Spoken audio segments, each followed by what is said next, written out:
আসসালামু আলাইকুম গাইস, কেমন আছেন সবাই? আশা করি সবাই অনেক অনেক বেশি ভালো আছেন। আজকে একটা নতুন ভিডিও নিয়ে আপনাদের পাশে চলে আসছি আমি। আজকে রতিশবিদ্যার মেলা, তো আজকে মেলায় যাব, মেলায় গিয়ে দেখাবো আপনাদেরকে কীরকম হয় মেলা। প্রত্যেক বছরই 15-16 তারিখে আমাদের এখানে মেলা হয় রতিশবিদ্যার। আমরা ছোটোবেলা থেকে এই জমি পার হয়েই আমরা মেলাতে যাই। ওই যে আমাদের বাড়ি, আর এই পাশে জমি পার হইলেই আমাদের ওই যে মেলা। তো আমার সাথে আমার বন্ধু আসিফ আর স্বামী আছে। তো চলেন মেলার ভিতরে আপনাদেরকে ঘুরিয়ে দেখাই।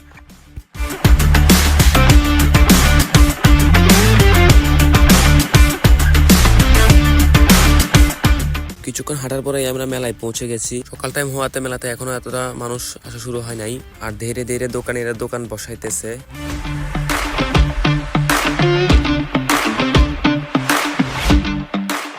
এই মেলাটি মূলত বাৎসরিক ওরস উপলক্ষে অনুষ্ঠিত হয়। প্রত্যেক বছর জানুয়ারি মাসের 15 বা 16 তারিখে মেলাটি হয়ে থাকে।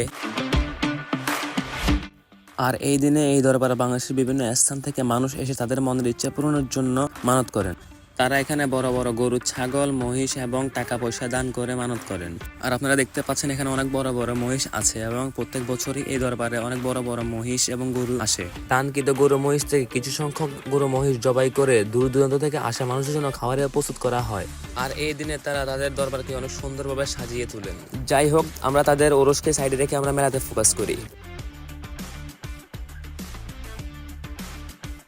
আসরের পর থেকে মেলাতে লোকজন আসা শুরু হয়ে যায়। 14 গ্রামের প্রত্যেকটা গ্রাম এবং অনেক দূর থেকেও মানুষ আসেন এই মেলা দেখতে।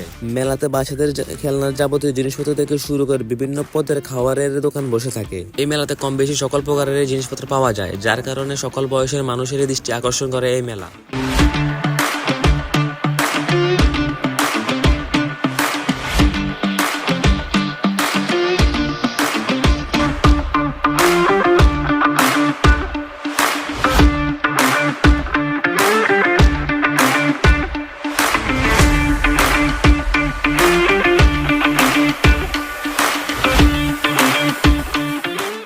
ফার্স্ট টাইম ভিডিও বানাচ্ছি, যদি কোনো ভুল ত্রুটি হয়ে থাকে ক্ষমা দৃষ্টিতে দেখবেন। আর ভিডিওটি ভালো লাগলে লাইক, কমেন্ট, শেয়ার করে পাশে থাকবেন। খোদা হাফেজ।